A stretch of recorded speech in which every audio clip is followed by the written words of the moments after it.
Quinn looks like a dirty cop. Lundy's going to get his hands dirty with the Trinity killer. And Dexter's car is extremely dirty after crashing into the ditch. Welcome back, guys, to Fog Entertainment. It's time for Season 4, Episode 2 of Dexter. This one is called Remains to be Seen. And yes, I think the remains of the latest kill, Benito Gomez, could be there to be seen because they got chucked from the car, surely. We've seen Dexter's car flip out of control. Pretty much everything that wasn't nailed down onto the car has landed around the car, outside the car. It's like a big... I mean, it looks like a massive shunt, to be fair, and not just one little guy falling asleep at the wheel. Yeah, Dexter, I mean, this is something Paul Walker would be proud of. I mean, this is an absolute insane manoeuvre here from Dexter Morgan. He no-sold it like a champ. See, if you did this in GTA, they'd give you about a $500 bonus for insane stunt. No, they would, absolutely, but Dexter just being a mad cunt, that's what he was doing. Yeah, we see Dexter then getting wheeled into the back of the ambulance, and one of the police officers says, "Oh, we found a bag." The bag. The bag. But it turns out to be Harrison's medicine and not a severed foot or hand or something like that. But Dexter there, eyes flashing before him, he thought that maybe he was finally caught there. We get a physician that looks over Dexter. Dexter wants to go home. He's like, nah, you need to stay here. We then get Rita arriving. Dexter lies about the incident, says it was just a little fender bender. I guess that means, you know, a small collision, a little love tap. Fender manoeuvre. But tell you what though, right? Two reasons why we did this. One, to get out and get the body, and second, fucking healthcare's expensive. Exactly. In America. I mean, look at Walter White. That time he ended up in the back of an ambulance. He's like, I just dropped me off at the side, guys. Come on.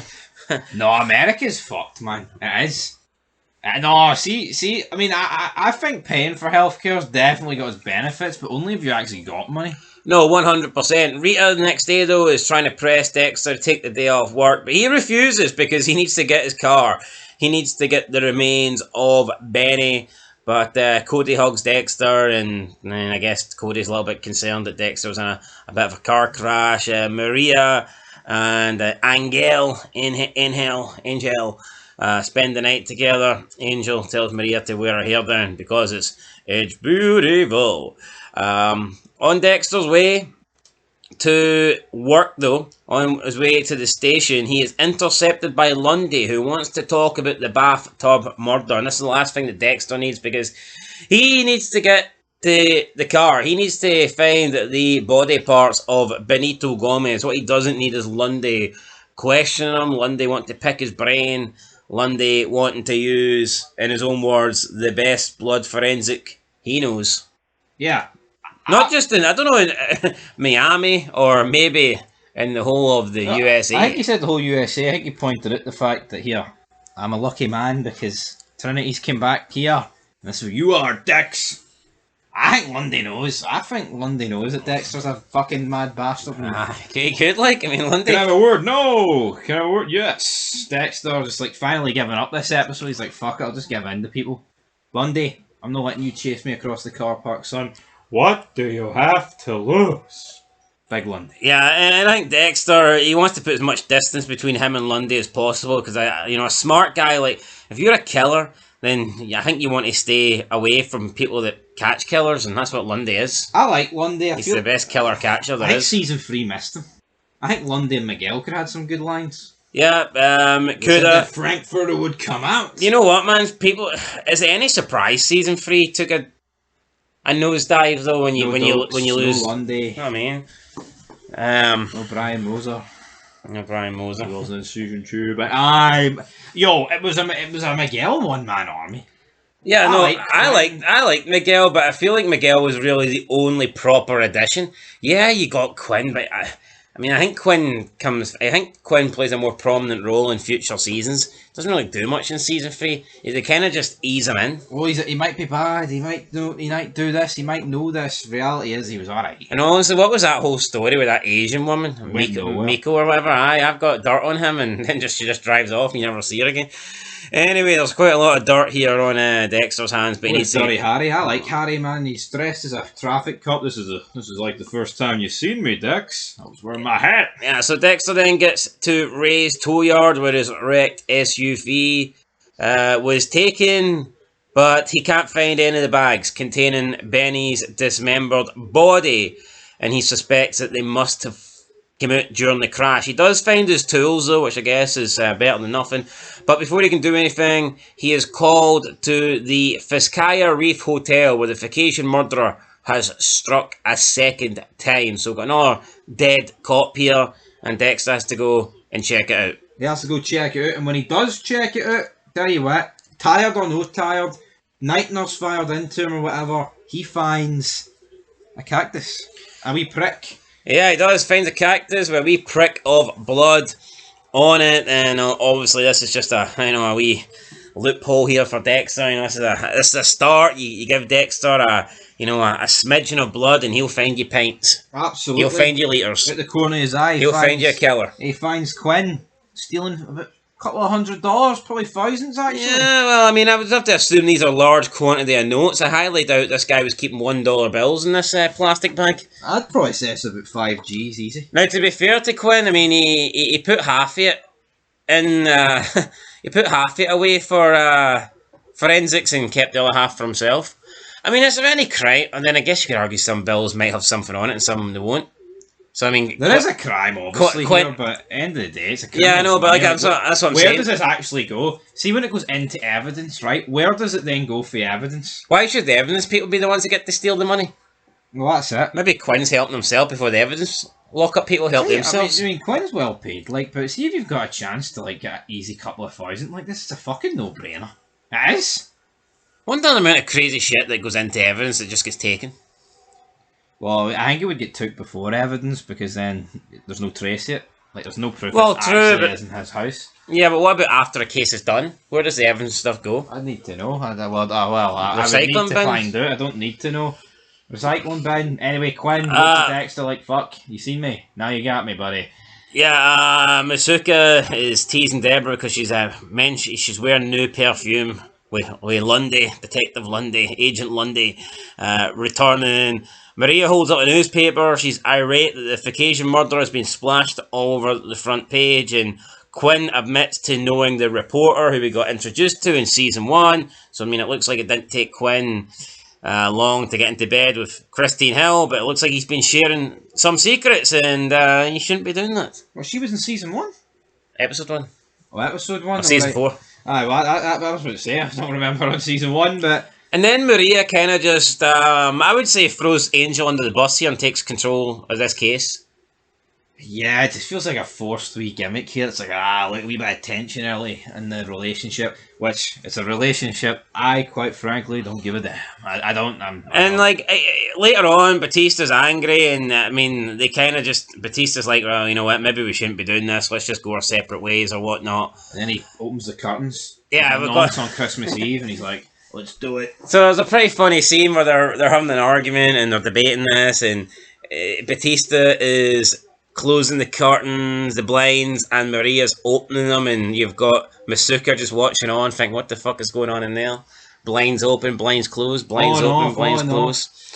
So, yeah, we get that. I can kind of see why Batista is upset, though. Even if she wanted to take lead on that case, I imagine that is something that should probably be discussed behind closed doors between the two, and then maybe you call a meeting. I think for her to abruptly just shout out. That's why it doesn't really work, though. I mean, I feel like the relationship's a bit forced in itself, but it's like these, with higher-ups and things like that, it's always going to be tricky. I think a relationship would struggle if you work in the same place as someone, but you're a higher position than them. Yeah, I do that's think what we've got here. I think that would cause some problems. And it's not a diddy job. It's not like, oh, here I'm the manager and this person's on checkouts. I mean, we're talking about Miami Vice PD. Detective, all that shit. Oh yeah, Dexter then goes back to the crash site and he's looking for the body parts, but don't worry, he has help in the name of Harry. Harry's here. Is he here to help Dexter look for the parts, or is he just here to criticise him? He's probably just here to criticise him, but here. Harry, you know what? I feel like in the earlier seasons, Harry was giving Dexter advice. In later seasons, it's just kind of like, Dexter, this all went to shit. It's all went to shit, Harry. I tell you what, Harry better be in the 8 seasons. I'll be disappointed if Dexter kills Harry for a second time. Theoretical Harry. So yeah, Harry basically says to him, look, you need to find out or else it's all over for you, Dexter. You're done. All he finds though is Harrison's teddy bear, and that ain't going to help Dexter. So Dexter then continues to look around, run around, try and find what he did, or he can't remember. He can't remember what he did with the body parts. So yeah, that is not working for him. Deborah takes some of the files back that she was getting to try and look for her father's bit on the side, and she hands them back to, I guess, Francis. But I mean, it looks like she handed them back just before she went on to Laura Moza, which I would have obviously. She may have found out was Dexter's mother, so maybe if she just looked at one more file, she'd have. Never give up on your dreams. She'd have found some, but she didn't do that. Dexter's getting lucky. Christine continues to flirt with Quinn, and Maria is like, here, get her out of here, and Quinn's a little bit upset, and Quinn escorts her off the murder premises. Masuka states that the victim was shot in the back, and he's been robbed his wallet and his watch, and yeah, we have that as well. And then we get Quinn. He's trying to kiss up to Dexter, and he basically knows that Dexter's seen him take the money, so he tries to act like he's Dexter's friend. But Dexter pretty much has enough towards the end of the episode. It's like, look, Quinn, you've got your life, I've got mine, fuck off. I like this for Dexter. But I think it was more him just getting stressed with his current situation rather than actually getting pissed with Quinn. It was like, I have no time for you to kiss up to me right now. I need to go find the body. Yeah, but Quinn doesn't know that, so he probably thinks, fuck, he's going to tell on me. Yeah, and he did. He thought he was going to tell on him when he was in Lagarta's office, but he's like, oh, Dex, you're a good guy. Slippery dog. Lundy then joins Deborah for lunch, and she speaks about the murder that happened 23 years ago, and that it's similar to the one that's just happened, and they interviewed the guy that had done time for it. He is adamant that he didn't do it, and Lundy joins in, he listens to the interview, and he believes him because it just doesn't add up that this would be the Trinity killer, especially since he's got an alibi. So, yeah, that looks like this. Shout for this guy, though, yeah, because it looks looks like like he didn't even kill his wife. Yep. It was a Trinity killer, and he did like 30 years for it. Yeah, we then see Trinity. He's like drinking coffee, stalking a particular woman. Her kid, I believe, or a kid or her kid, bumps into him, hits his arm with ice cream, smears ice cream over his hairy arms. The Trinity killer then apologizes, and he goes repugnant. And I don't know. It seems like a decent flavor to me. Yeah, strawberry gelato. I've seen a TikTok of this, like strawberry gelato. Then the next scene's him fucking covering the kid with a cloth. Damn, but I don't know what he does next, like, but it's not on screen. He then says to the kid, "You better catch up with your mom if you don't want to lose her." I guess we'll find out what he means by that. Lundy then goes to meet up with Deborah later that night to discuss the case. Deborah says, "Look, I've got a new boyfriend now. I'm with Anton. I love him." And Lundy quite obviously just doesn't really care. He's like, "Deborah, I'm here for the Trinity killer and your brother. I'm not here for you. I'm here for the Dex Express." It's the other Morgan I like, not you anymore." And Deborah obviously at this point feels embarrassed and just runs out. And after making a fool of herself, Rita goes to the compound.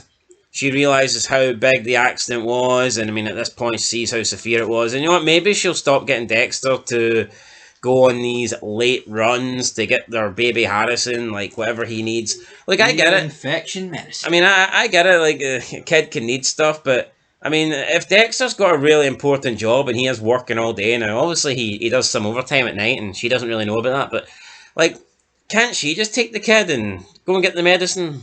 Yeah, just put him in the back of the car. Like, it's no rocket science at the end of the day. Yeah. Does she feel guilty that Dexter crashed here? Does she think maybe a wee bit, but then she kind of goes through him in the station, and he's like, fuck you, kind of thing. Yeah, we've seen Dexter as well trying to get he lost his ID, he couldn't get into the station. Quinn buzzes him in, and Dexter's like, "Would you just buzz off?" I mean, seriously. Buzz Aldrin. We then... the episode pretty much ends with the Trinity killer taking Checkers, the dog. Yeah, so the Trinity killer gets a dog because he finds out that woman has a dog, so he makes up a conversation to bump into her, and it's like, "Oh, here's my dog Checkers." He walks her home, finds out where she lives, gives her a hand with the groceries, says, "Oh, I've lived here for 20 years, surprised we've not met." And yeah, she says maybe we'll see you soon. And unfortunately for her, she might see him soon, or at least sooner than she would like. And he just then tells Checkers to piss off, or whatever your name is. Yeah, I like the fact this, took place when Trinity and Dexter were talking about this. He's going to strike again, Dex. He's going to do it soon, and then because I think if he just killed her or her son this episode, it would have been like, right, I think we need to space this guy out a wee bit. We know who he is. We know exactly what he looks like. We know his MO. So let's see who he's going to kill next. And I liked it. I liked this episode. Yep, Quinn doesn't really care about what's happening in the office though, with the blinds going up and down. Masuka says, what do you think's going to happening in there? Masuka. And yeah, we get Quinn's best impersonation of Dokes. Anton returns from his little holiday and Deborah's all over him, and I guess it was only 2 days. And what does Anton do for you?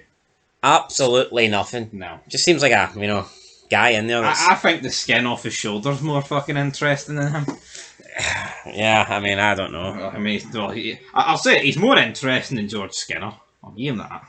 George Skinner. I don't know. I'm not a big fan of George Skinner. Not a big fan of Anton.